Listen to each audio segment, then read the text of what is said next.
I will show you the file that we will get later.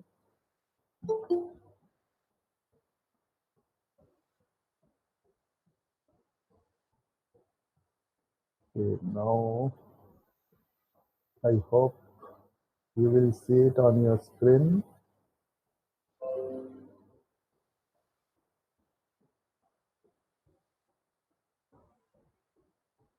Is it coming on your screen, the file? Yes. Yes, sir. Okay, so now let us start. So today, or maybe I can say the part 4 that I am starting, is a topic, single dielectric considerations. Now, before I go into that, I will ask you one very simple question. Can you tell me that which one is the most common electrical insulating material? Most common electrical insulating material. Air. Yes, very good. Fantastic. See, whenever I ask this question, I get the answer oil, paper, this, that. But the most common is air, and Mother Nature has given us this as a gift, and it is free. I mean, you can really think of it that if air is not insulating, no electrical system would have worked. For example, you can see wherever you are sitting on the wall, there are electrical points. So there is some voltage, say 230 volt there. But now you are sitting in the room, you are not getting a shock. Why? Because air is insulating. If air is not insulating, then no system would have worked. So we hardly understand that or hardly take into account this one. But this also creates another issue that let's say I have a porcelain insulator, which you have all seen.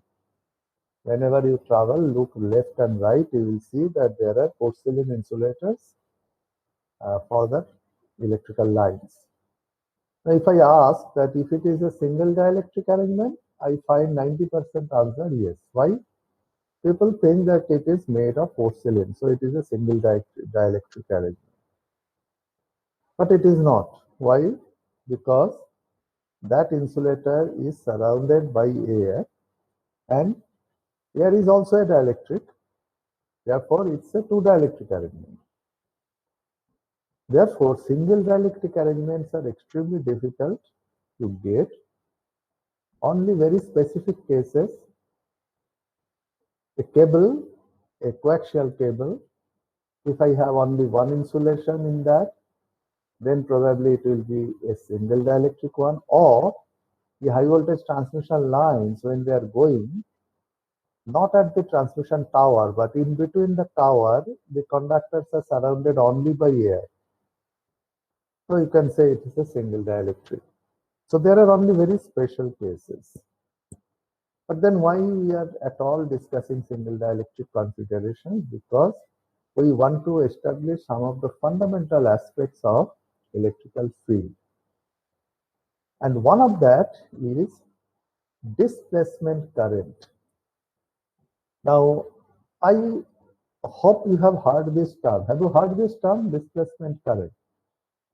Yes, sir. Okay. Yes, sir. I mean, you have heard, and probably you have also had some explanation wherever you have heard. But I would put forward certain questions that I would say that consider I have a capacitor, two plates we have, and there is vacuum in between. And I am saying that since it is a capacitor, there will be some displacement current. Now I have a very simple question to you. Think very carefully that it's a capacitor, two plates are there is vacuum in between. Still it is a capacitor, you all know that. Now, there will be displacement current because capacitors have displacement current involved with it. or associated with it. Now, if I put an ammeter between the source and any one of the plates, I can measure this displacement current. This is quite okay. I repeat, if I put an ammeter between the source and any one plate of the capacitor, I can measure this current. If I want to measure this current in between the two plates,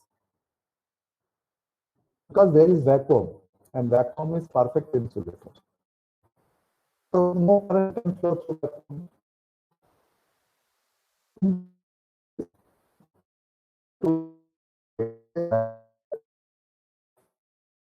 So your voice is breaking.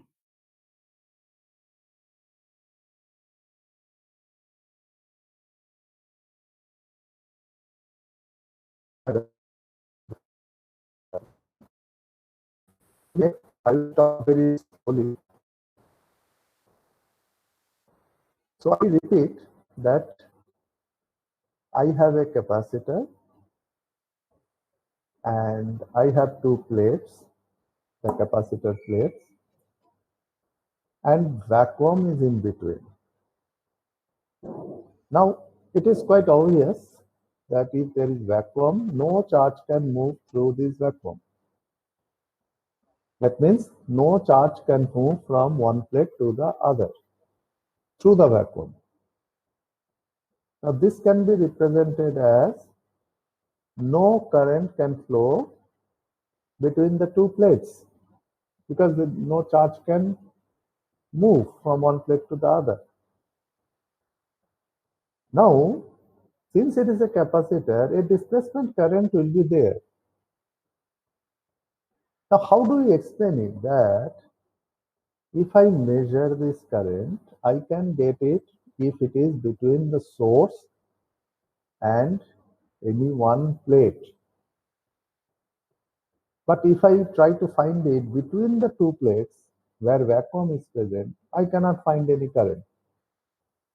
Now, you all know that current flows in a closed circuit. Then how do I explain it? Because the circuit is open in between, but still displacement current is there. How do I explain this displacement current? This is my question. That's a very interesting question which can be answered not by circuit theory. With the help of circuit theory, you cannot explain it. It can be only explained with the help of field theory and the charges. How can we explain it? First, we'll say that depending upon the area of the plates and the separation distance between the plates, there is a finite capacitance of the capacitor. You all know epsilon into area divided by the distance. Now,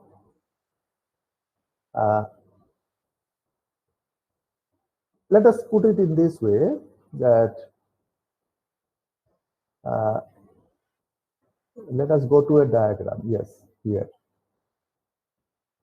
Here is it that I am saying that there is a capacitor, figure A.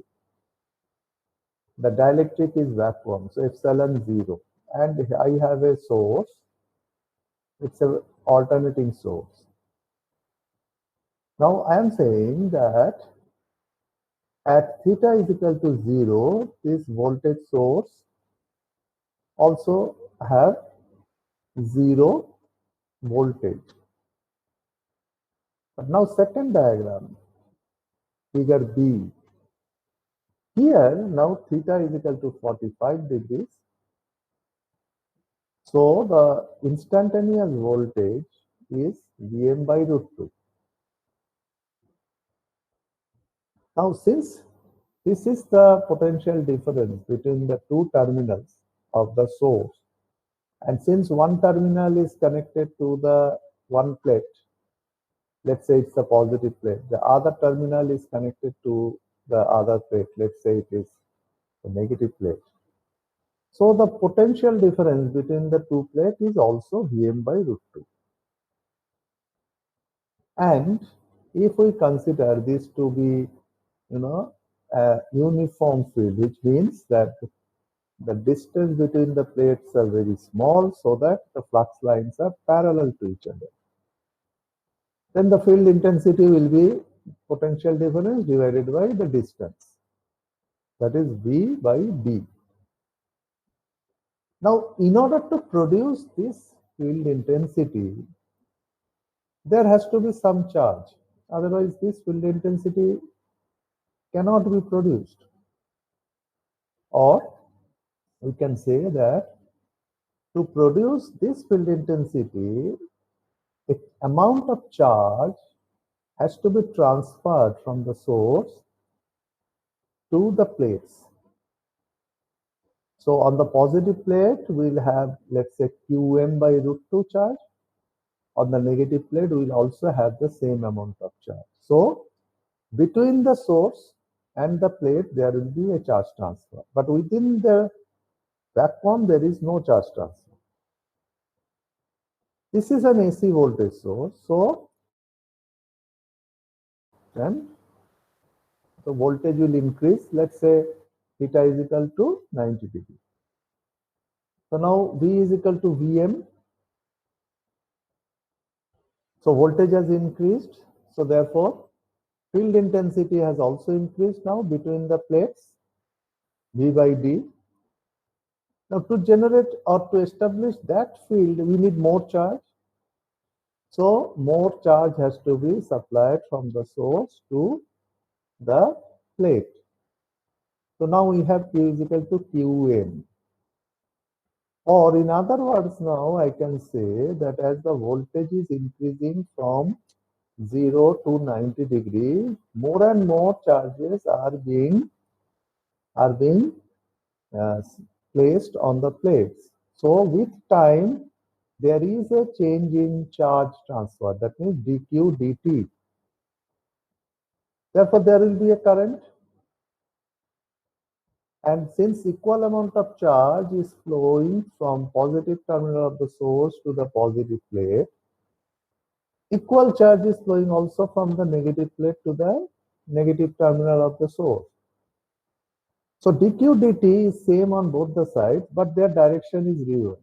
So it will be like from positive terminal, if the current flows in one direction, in the negative direction terminal, current flows in the opposite direction, just as we are expecting.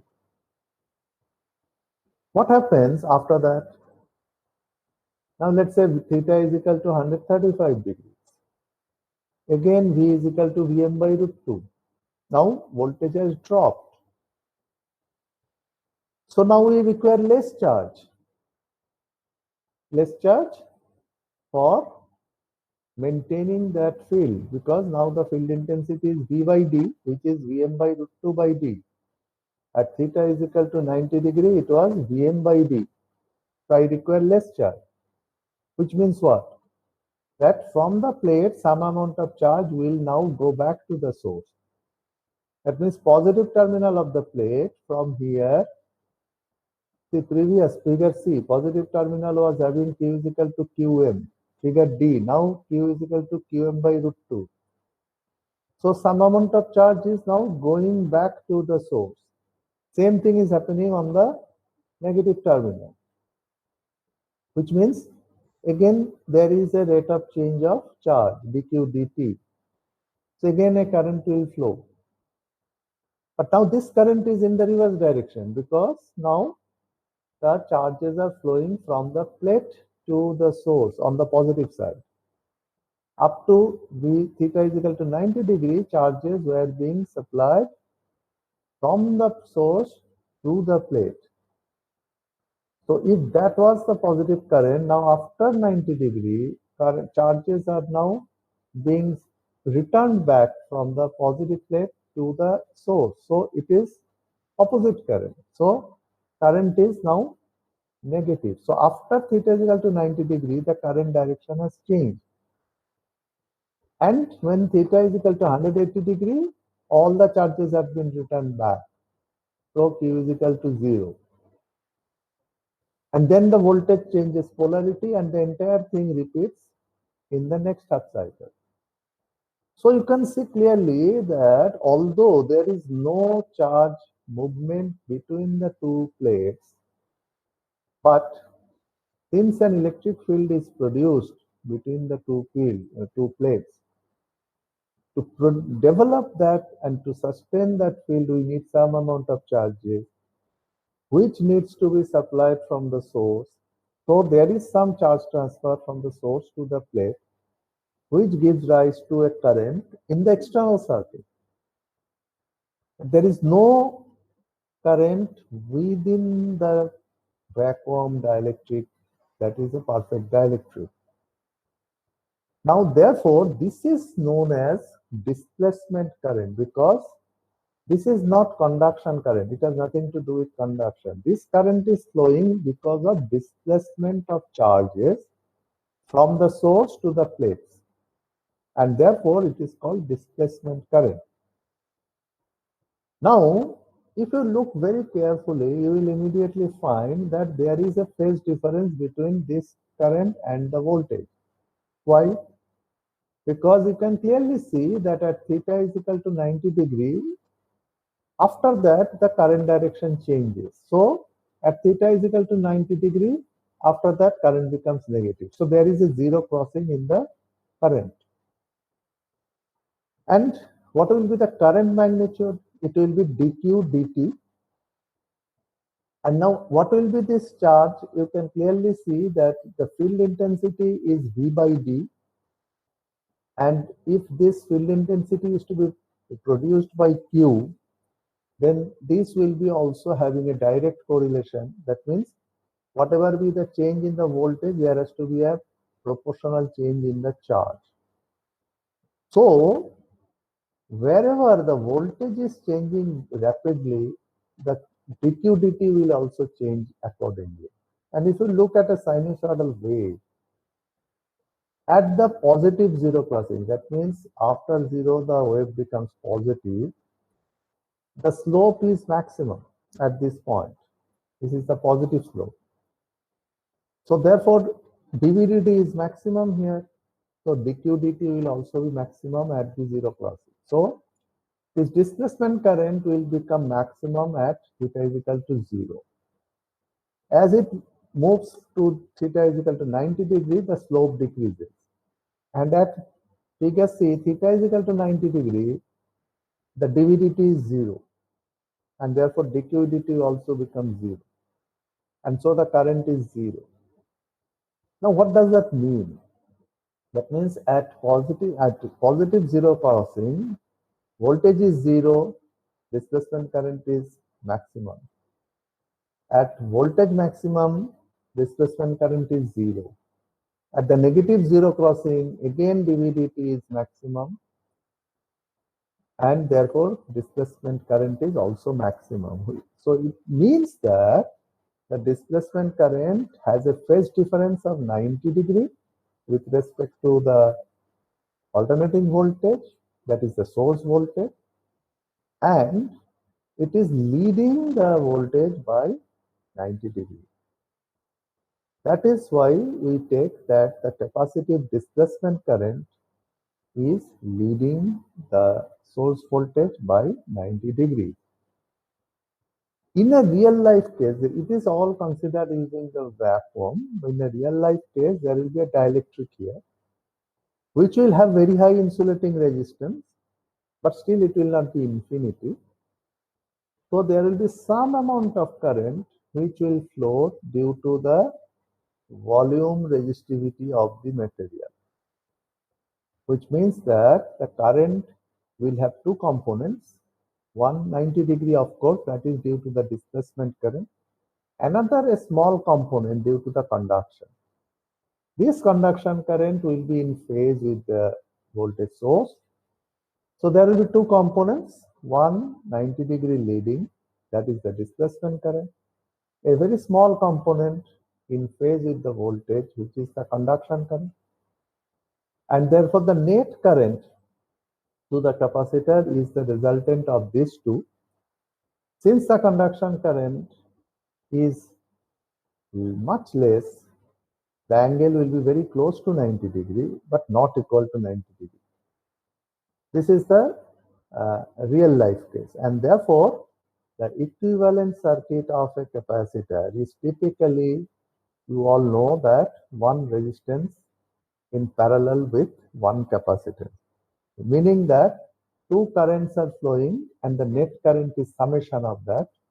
So there will be one resistance representing the volume resistivity part of the dielectric, one capacitance representing the displacement current, and therefore R and C in parallel is the equivalent circuit of the capacitor. There is, of course, an equivalent series representation of a capacitor, because any RC in parallel can be also represented in an equivalent series resistance. This is called ESR representation. That also is just possible mathematically. But please remember, this is what is the displacement current. That's why I sometimes ask you a question that if it is a vacuum and if I try to measure the current between the two plates, do I get it? The answer is no. You can't get any current between the two plates. You can only get it in the external circuit. Yes, if it is a real life insulation where some volume resistivity is there, then only we'll get some amount of small current between the plates. This has been all explained, with the help of slopes and everything. So go through it. I hope you will be able to understand this displacement current, because this is a concept which is not, I know it is not very obvious to the student, but you can apply a little bit of visualization and then you can get it. And then we move on to the very simple parallel plate capacitor. Now you can see here the figure. What is this? I have a top plate. I am saying the plate area is A, potential is V, and there is a surface charge density, because there will be some field between the two plates, that is E, which is V by D. To develop this, there has to be some amount of charge on the plate. So that charge divided by area is the surface charge density. And D is the separation distance. Sigma, as you can see here, is the charge on the plate. So plus sigma on the positive plate, minus sigma on the negative plate. This is the configuration. Now, how to analyze the field? That is what we would like to explain. Now, we are saying that the charges are uniformly distributed. That means on the plates. And therefore, the field is directed, or rather field is parallel to each other, that means flux lines. And which direction? From positive plate to negative plate. This we can represent somewhat in this form. Say, this is, we are taking a Gaussian surface, which is like, here you can see that a cylinder whose axis is perpendicular to the plane. I am assuming this is a Gaussian surface. And in which direction the field is working? It is along the axis of the cylinder. This is from this diagram. It is here, you can see. It is from positive plate to negative plate. And I am assuming that there is a cylinder whose axis is same as this one, like this one. So, and let's say this is that positively charged sheet. That means this first one, the top one. Now, in this cylinder, there are three surfaces. One, this top surface of area A, bottom, the surface of area A, and the scarred surface of the, the cylinder. And this positively charged sheet has a surface charge density of sigma. Now what we are saying that electric field intensity vector is parallel to the area vector at the two end surfaces. How we are explaining this? Two end surfaces means these circular surfaces, and we all say that the area vector is normal to the area. So this cylindrical surface, that circular surface, is parallel to this positively charged sheet because the axis is normal to the positively charged sheet. So area vector which is normal to this area must be normal to the positively charged sheet. So both true for the top and the bottom. Therefore, if I take this integral, that is integral of d dot ds, this is from the Gauss's law. This must be equal to the charge enclosed. So charge enclosed is quite obvious. Charge enclosed is area A multiplied by the surface charge density. So sigma into A. Now, how do we now do it? As I said that this cylinder is enclosing a total charge of sigma into A, because that is the area that this cylinder is cutting from the positively charged sheet. And therefore now we will do the total integral of d dot A for the entire cylinder surface. And now I am dividing into this entire cylinder surface, first the walls, then the ends. And end, there are two ends, so I have put 2 here. The dielectric we are considering epsilon 0, so that becomes common. Only thing that comes is what is the direction between E and the area. As I said, on the ends, this area direction of the area vector and the direction of the field is same, so it is 0 degree.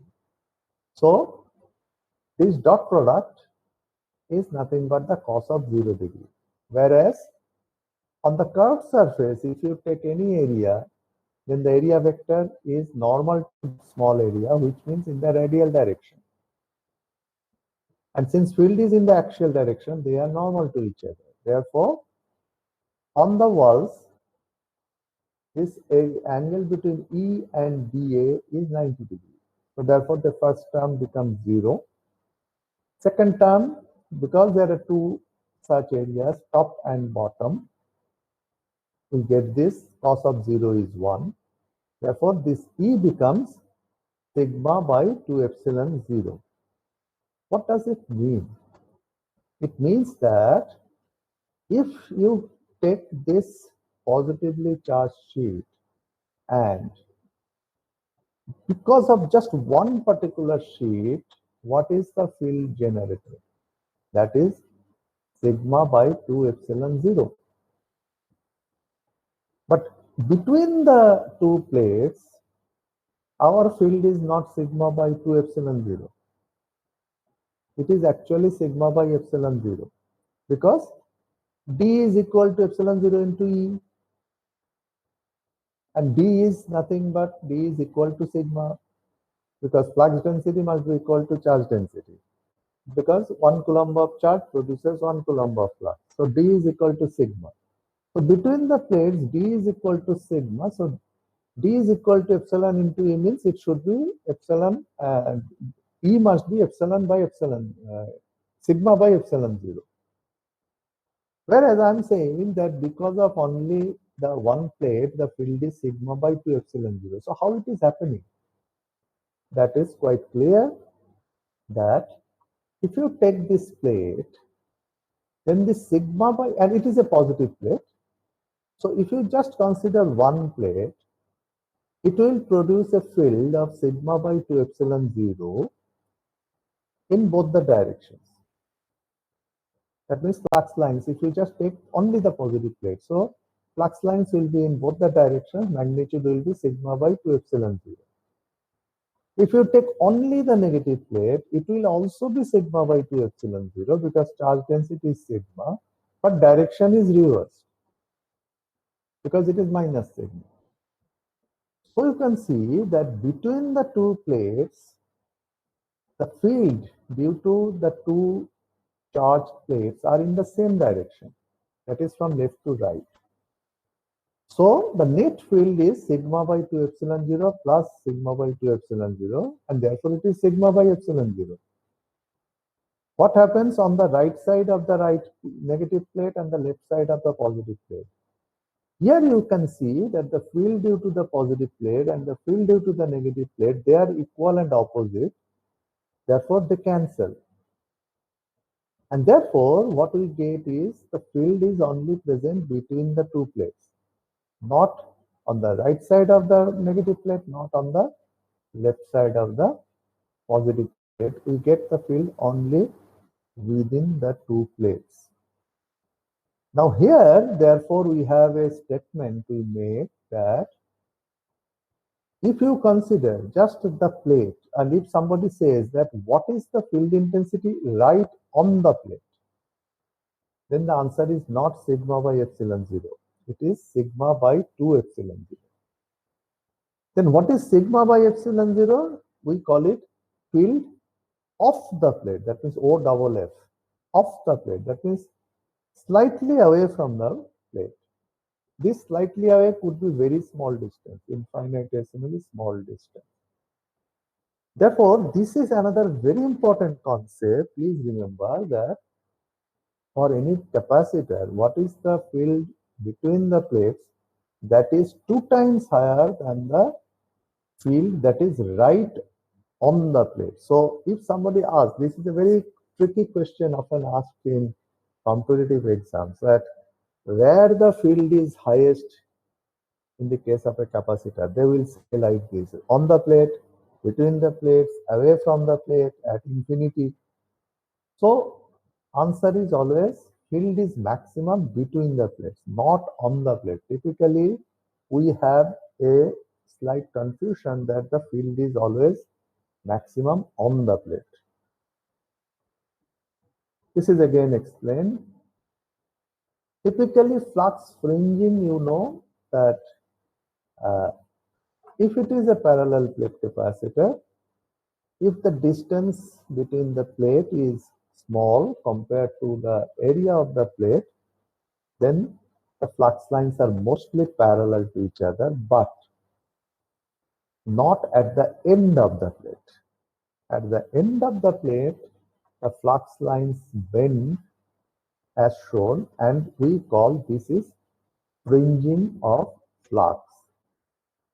Now, there are a lot of, and because of this fringing, the field is non-uniform in the end, but uniform in the middle. So there are a lot of techniques we do to improve this nonlinearity in the end. But that is another topic that we'll discuss on a different area, different subject.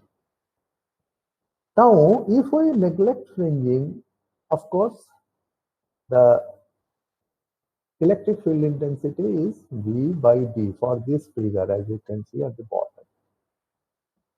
If the charge on the plate is plus Q and the area is A, then Q is sigma into A. So we can always write that V by D, which is the electric field intensity, then I can correlate it with electric flux density, that this is flux density divided by epsilon 0, and flux density being equal to sigma. So you can get on the left that sigma by epsilon 0, this is the value of electric field intensity as obtained from flux density, and V by D as obtained from the potential gradient. They are equal, then sigma is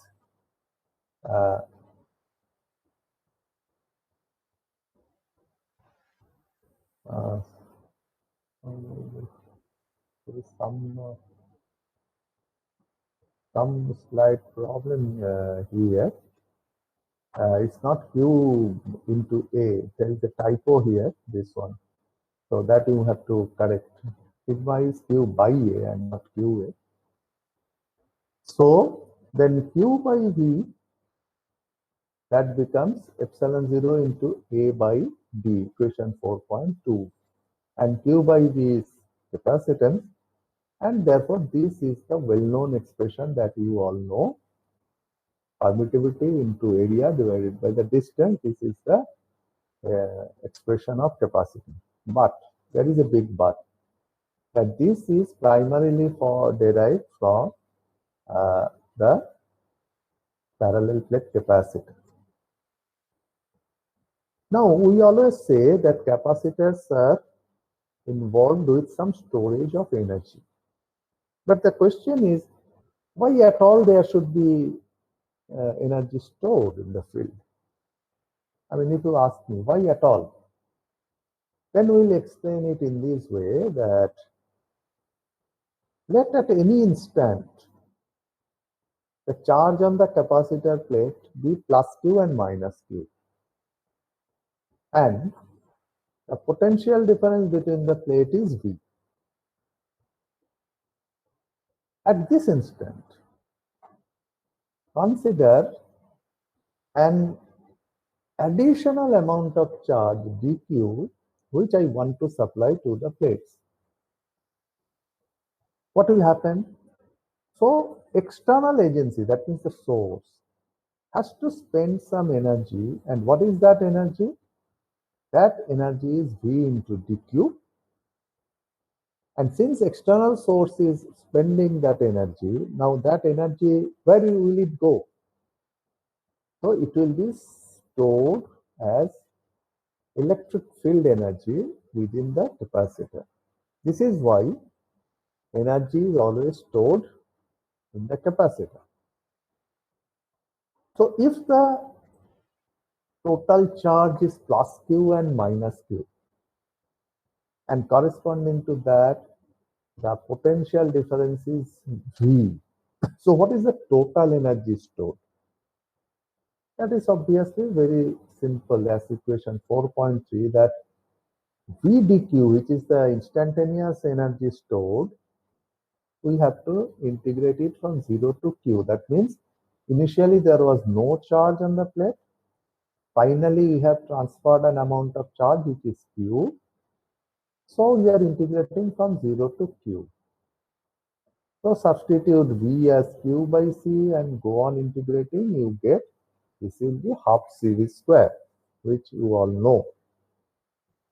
And again, putting sigma as Q by A, you can expand this W.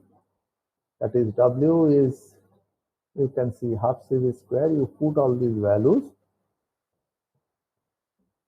and you can see that it becomes half of epsilon E square, then area into the distance. Now this area into the distance, in this case, is the volume. So I can say W by volume, that will be half epsilon E square.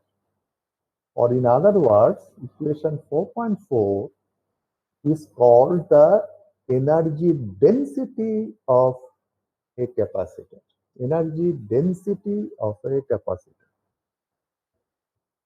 But again, this is a very important equation. I will explain further. But since this derivation comes from a parallel plate, it's not a generalized way of derivation. We should have a more generalized way of derivation. But before that, there is one small problem. What is that? Just read. Find the maximum electrostatic energy that can be stored in a parallel plate capacitor, of which the plates are in the form of discs of radius 10 centimeters and plate separation distance is 1 centimeter. Dielectric is air. So you know the radius of the plate, and these are parallel plate in the form of two discs. You know the separation distance. But interestingly, you can see in this problem, no potential difference is given. So how can I calculate the energy? But the important point here stated is, I don't want to know the energy at any instant. It is the maximum energy which can be stored. That is what is needed. So that means, look at this, the energy is related to E square. So basically it will be related to the maximum value of the field intensity. What is that maximum value of field intensity? Because the dielectric is here, the maximum field intensity is that value. If you cross that value, air will break down.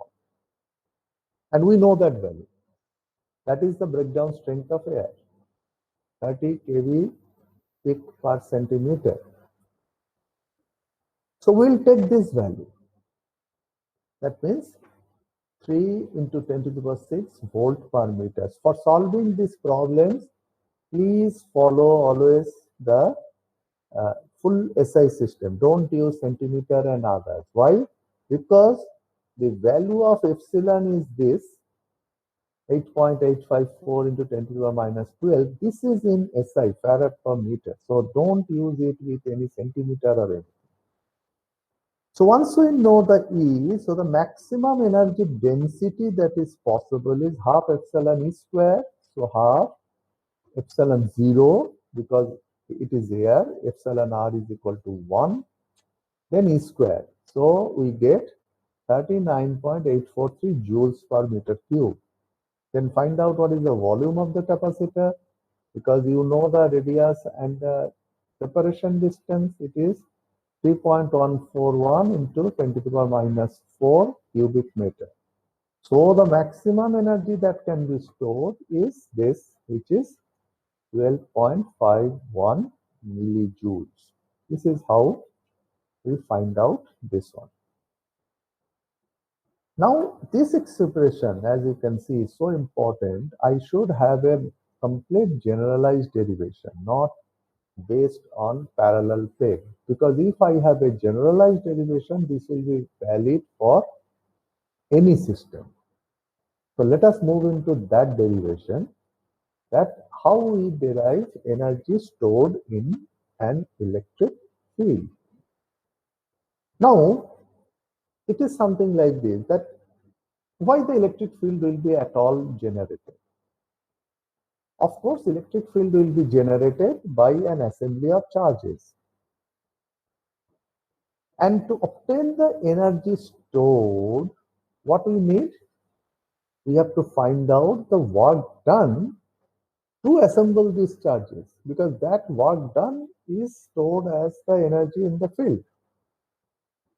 Now, let us say that all the charges for the time being, we are saying are point charges. And all these charges initially were at infinity. That means whatever volume where the field we are going to create and some energy will be stored, there was no charge. Every charge was at infinity. And an external source or external agent is bringing these charges from infinity to this volume one by one. Right? So I repeat, try to visualize this, that let's say this room where you are sitting, that is my volume where the field will be prepared. So some charges has to be there. We are saying that initially there is no charge. All the charges are at infinite distance.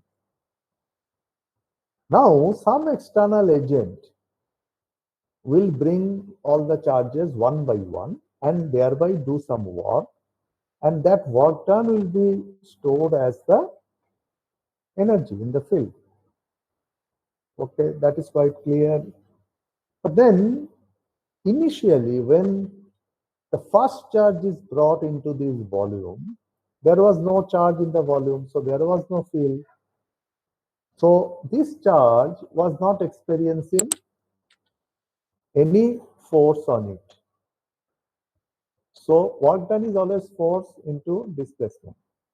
So initially our volume was charge free, so there was no field. And so when this charge was brought, it was not experiencing any force, and therefore there was no work done. which means that there was no work was to be done to bring the first charge Q1 from infinity to its location, whatever be the location, because there is no existing electric field created by another charge. This is the first charge. But situation is completely different when the second charge is brought from infinity. So now the second charge Q2 is brought from infinity to its location Q2. But now already Q1 is there in the volume. So Q1 will create some field. And therefore, to bring this second charge Q2, some work has to be done. And that work will be stored as energy. What is the work done? What is the work done in bringing the second charge Q2? Yes, very clear. Q into potential is the work done, or the energy, whatever it is. So we are saying that phi Q21 equation, this 4.5, if you look at that. What is phi 21? Phi 21 is the potential at the location P2, that means where the charge Q2 is placed, due to the charge Q1, which is located at a separate distance, that is at P1. That means it is something like this, that initially all the charges are at infinity. This is the volume V enclosed by the surface S where the field will be produced. So the first charge comes from infinity to its location Q1. This is Q1. At that point, there was no other charge, so no work done. But now, second charge Q2 is brought from infinity to its location Q2. And to do that, definitely work will be done because now Q1 is producing a field. So what we are doing? We are computing the potential at the point Q2 due to the charge Q1, which is quite clear, Q1 by 4 pi epsilon, this distance. That is what here it is written. Q1 by 4 pi epsilon 0 R21. That means this distance between Q2 and Q1 multiplied by Q2. And that is the work done. Fine. Now the third charge is brought from infinity to its location P3. Now there are already two charges. So we have to do work against the field produced by two charges, not one charge. So what is the work done? What is the potential at Q3 due to Q1? That is Q1 by Q1 by 4 pi epsilon R31, this distance between P3 and Q1 multiplied by Q3. And the other one is Q2 by 4 pi epsilon 0 R32, that is the distance between P3 and Q2 multiplied by Q2 at Q3. So equation 4.6 gives you that energy. So here we have two components. So in this way, if I just say that what is the total work done in bringing three charges, Q1, Q2, Q3. So one is this component as per 4.5. Then there are two components as per 4.6. So there will be three components. Can I generalize it now? Yes, we can do it. What we are doing, denoting, here you just see, denoting the charge that is being brought in by the suffix I, right? So that means when I am bringing in the charge 3 from infinity, then this is my I. That means I is equal to 3. And the charges which created the field within which this ith charge is being brought is denoted by suffix j. I explain. That means what is I and j? I is the charge that is coming from infinity to its position. So let's take the charge 3. So when charge 3 is being brought, then I is equal to 3. I is the charge which is being brought. And J are those charges which are creating the field. In that field, this charge is being brought. So now here, two charges were creating the field, 1 and 2. So J are these charges. J is equal to 1, J is equal to 2. So now you can clearly see an interesting thing that J will be always I minus 1. For Q3, there will be 2J. For Q4, there will be 3 charges. So it will be always 4 minus 1, that is 3. So if I generalize this, what I do is total energy is of course integration of I is summation of I is equal to 2 to n. Why? Because no work is done to bring the first charge. And I is always the charge which is brought from infinity. So I is equal to 1 is not considered. Then we integrate, summation is expanded. That means now I is 2 to n, whereas j is 1 to n I minus 1, as I have already explained. And 1 by 4 pi 0 is 4 pi epsilon 0 is constant. So this is taken out. And within it, it is qi into qj by rij. You see, look at equation 4.7. It is qi into qj. When this first one, q2 is brought, so then this is the I, qi, and then it is, it is brought into the field produced by charge 1, so j is equal to 1. So qi into qj divided by rij. When q3 is brought, I is equal to 3, it is coming in the field of two charges. So first j is equal to 1, so qi into qj by rij. Similarly, q2, which is when j is equal to 2, so qi into qj by rij. So our summation equation becomes 4.8, that I will vary from 2 to n, j will vary from 1 to I minus 1. Now, if I do this, and it is something like this. Let us represent it pictorially. See, on the x-axis, I am putting I is equal to 1 to n. On the y-axis, j 1 to n. But you can look at this. It is varying, that equation 4.8, j I is equal to 2 to n.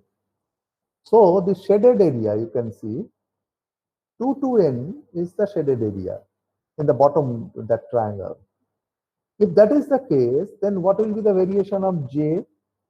Always I minus 1. So when I is equal to 2, j is equal to 1. So the value will be this point. And when I is equal to n, j is equal to n minus 1. So it will never go to that diagonal. It will be 1 less. That's why this shaded area. What I am trying to do here is to make our derivation simpler. I will take this whole rectangle. If I do that, then I can say I is equal to 1 to n, j is equal to 1 to n, qi qj by rij. So 1 to n, that will be the complete this square. But then this triangle is not the square. So first of all, I have to eliminate this diagonal part. How do I eliminate? So 4.9, you see what we have written, I is not equal to j. The moment you say I is not equal to j, the diagonal is eliminated. So this diagonal is eliminated. So now I have two triangles, which are obviously identical. But our expression 4.8 is only the bottom one. So what I am saying that let us sum this one and divide it by 2, because these two shaded triangles are same. Then definitely from equation 4.9 I will get 4.8. So instead of 4.8 I will do 4.9. Why? Because my limits are much simpler. It is I is equal to 1 to n, j is equal to 1 to n, which are very, very simple limits. Only condition is I is not equal to j. And instead of 1 by 4 pi epsilon 0, I have taken 1 by 8 pi epsilon. That means half of it. Now, what we are saying that fine, these were all discrete point charges, but it's not necessary. The charges can be in a continuous distribution. So what we are saying that Qi, that means the charge that is brought from infinity as a charge density multiplied by a small volume at that location. That means, again I repeat, go back to the figure.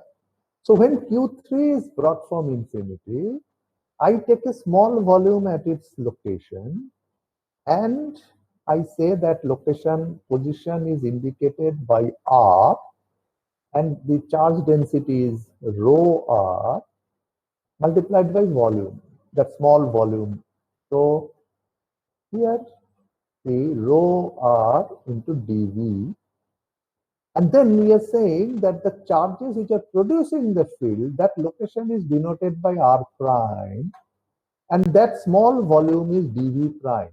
That means, let's say when the Q3 is coming from infinity, first at the location of P1, we will take a small volume dV prime and its location will be denoted by R prime and the charge density as rho R prime. So I repeat, how we are representing when the charge is being brought, that means this is the ith charge or Qi, we are replacing by its charge density rho r, this is volume charge density, rho r into a small volume at this location dV. And this r is representing this location. Whereas the charges which are producing the field, that means now it is the jth charge, we are saying the location is denoted by r prime and the volume charge density is rho r prime and the volume is dV prime. So that's how we are separating this I and j. But now we are representing in terms of charge density and small volume so that it becomes a continuous distribution. So therefore, this equation, that is the summation, which is 4.9, then we change it to this equation 4.10, where we say Qi Qj by Rij. So Rij is now written as R, capital R, R prime here. You see, this is the Rij, right? R is the position of the ith charge that is brought from infinity, and R prime is the position of the charge which are already present and producing the field. That is on the denominator, and the numerator rho r, which is the charge brought from infinity, that location charge density, and rho r prime is the charge density at the location of the existing charge. Now, see, the potential at the location R, that means where the new charge is being brought in, due to all the charges which are already existing at the respective position R prime. That means, again back to the figure, when 3 is coming here, this is the location R and all other locations are R prime. So what is the potential at the location R because of the charges which are at the location R prime? That will be definitely Q by 4 pi epsilon Rij, and Q is volume charge density into the volume, small volume, which we have already explained earlier. Because R prime is the location where the existing charges are present. So we say this is phi R.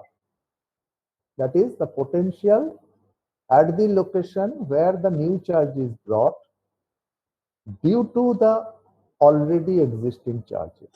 So equation 4.10, then immediately you see here, we can replace as half, because 1 by 4 pi epsilon 0 goes into 4.11. So half volume integral of rho r, phi r and dv, because the rest of the term goes into equation 4.11 becomes phi r. So we represent phi r. Now, even if you look at equation 4.12, see our location is only now R. What is that? That is the position where the new charge is being brought in. Since now we have only one location in equation 4.12, I am just removing R for simplicity. So it becomes half of volume integral of rho into phi and then dV. Now we all know this equation from the Gauss's law, that volume charge density is equal to divergence of D. So we substitute this in equation 4.12 and we get equation 4.13. See here, look, 4.12 and 4.13. First R has been removed and then rho has been substituted by del dot D. So I have this phi into del dot D dV. Now we will do a slight mathematical manipulation. If I take a product of a scalar and a vector, now here you see phi is a scalar, D is a vector, and I do a dot operation of del operator on that. If I do that, I get two components, equation 4.14. That is del dot phi will become dot phi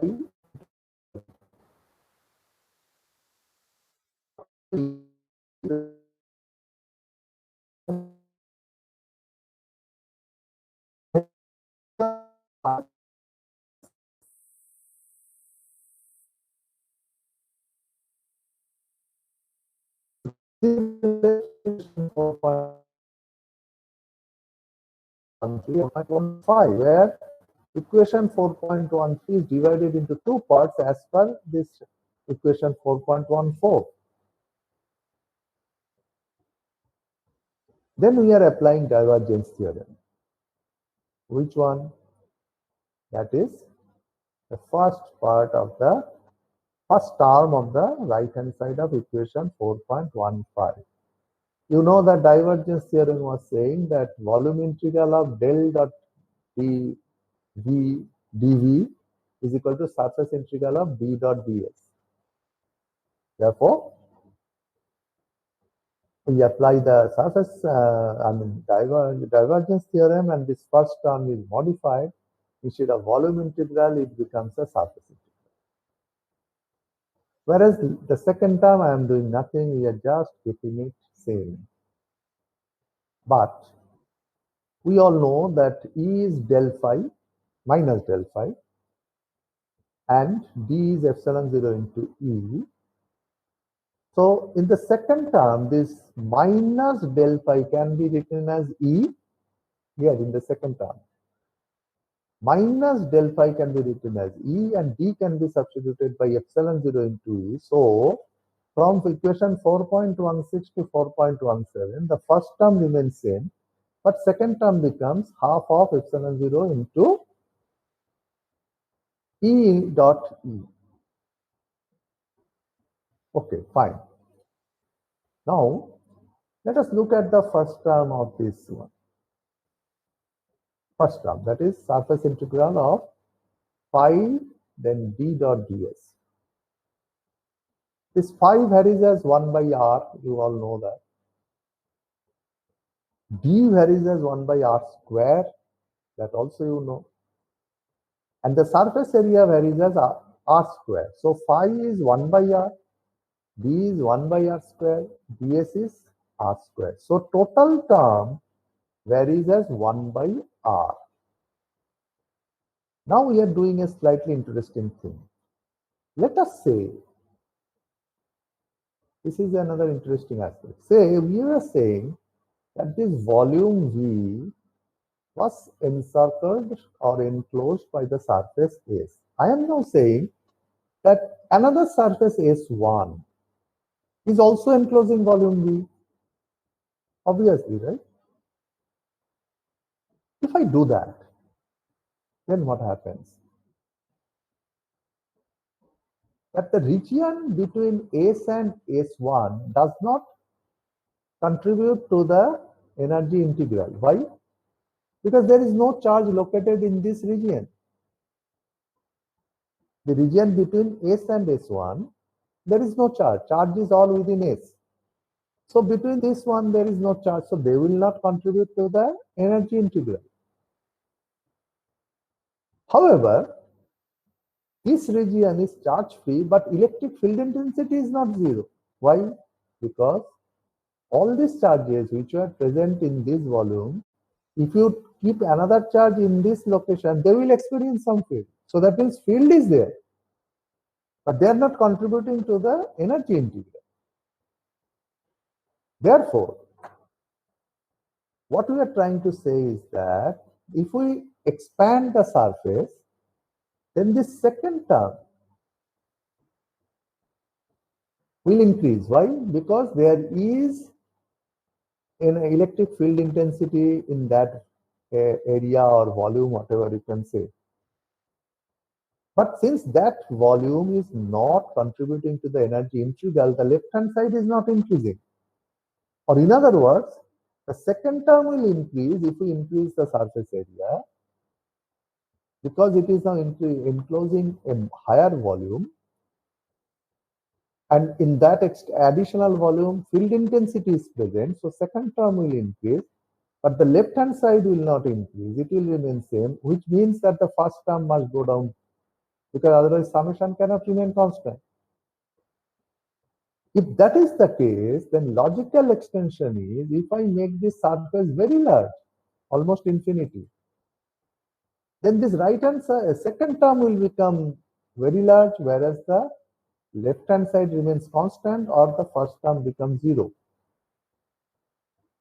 And with that logic, we say that this h tends to infinity, this term becomes zero, and the energy is only the second term, which is half epsilon 0 E square dV. That is the volume integral. And then if we don't take the integral, only the half epsilon is 0, it becomes per unit volume, and therefore it is the energy density.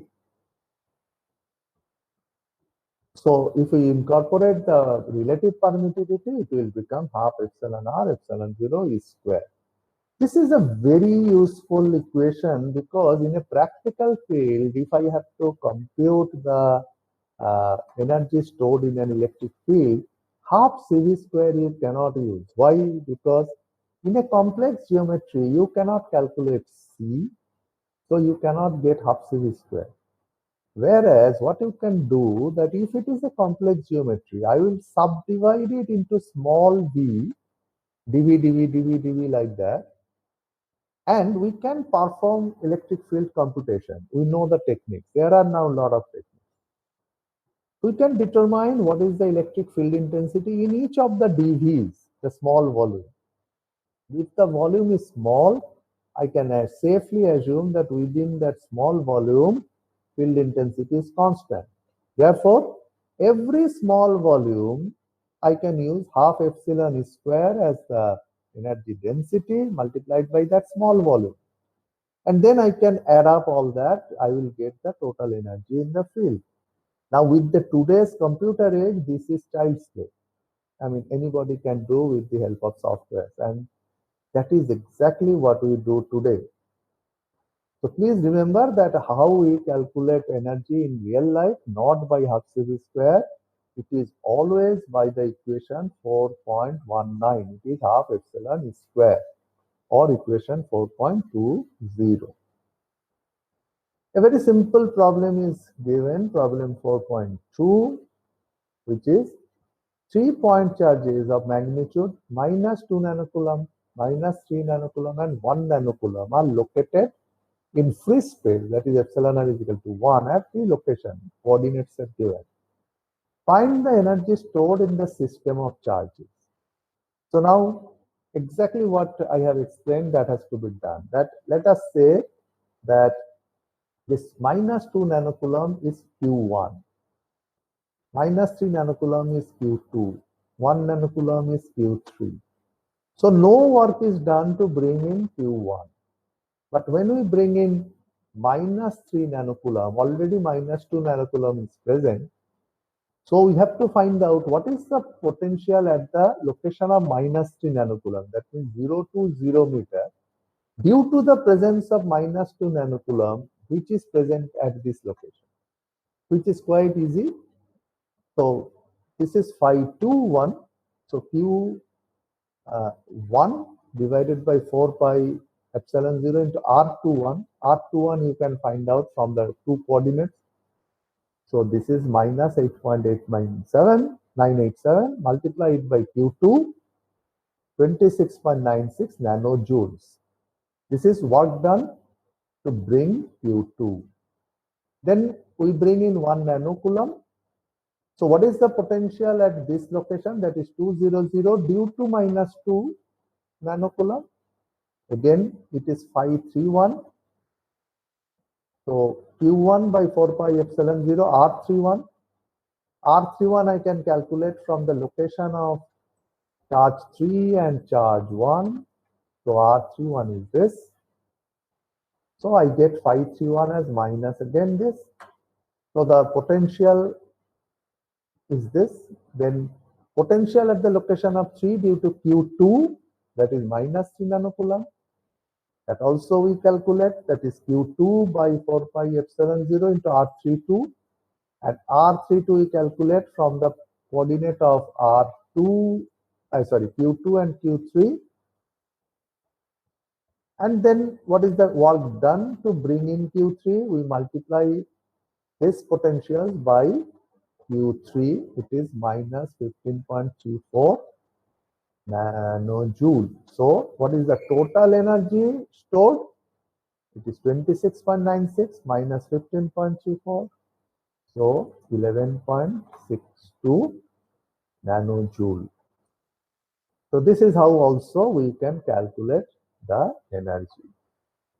So I stop here today because otherwise I think this is already too much for you for one day. So I'll send you the notes, go through it.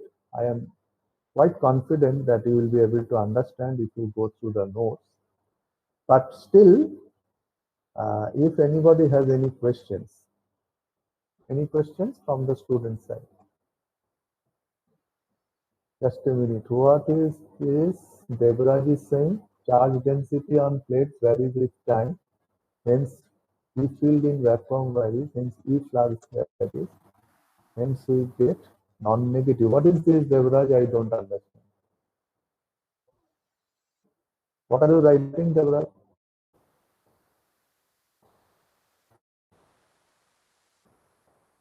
The first part I clearly understand, but what is this last one? I don't understand. Hence, we get non-negative. Is it your derivation or what?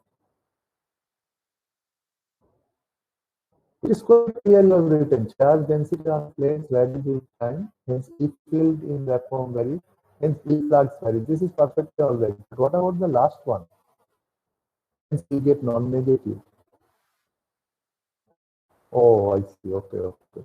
You were asking me when I asked that question. Fine. Okay, fine. That is quite clear now. What I try to mention about the displacement current is this is something you have to understand that this current is not a loop current. Generally, we always say, oh, lost connection.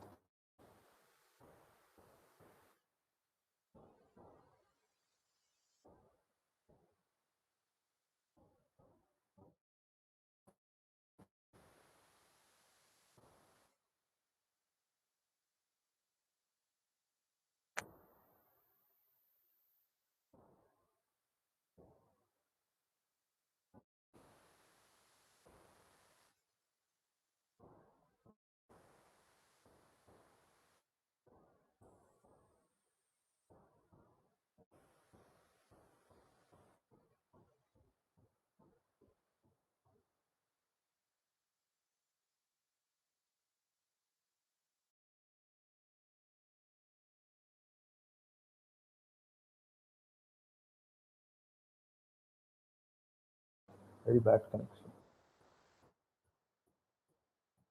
Anyway, the connection is now currently going off and on. Anyway.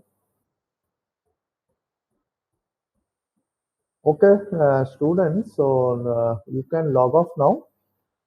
And the next class will be on Monday. And today's class note I will send you.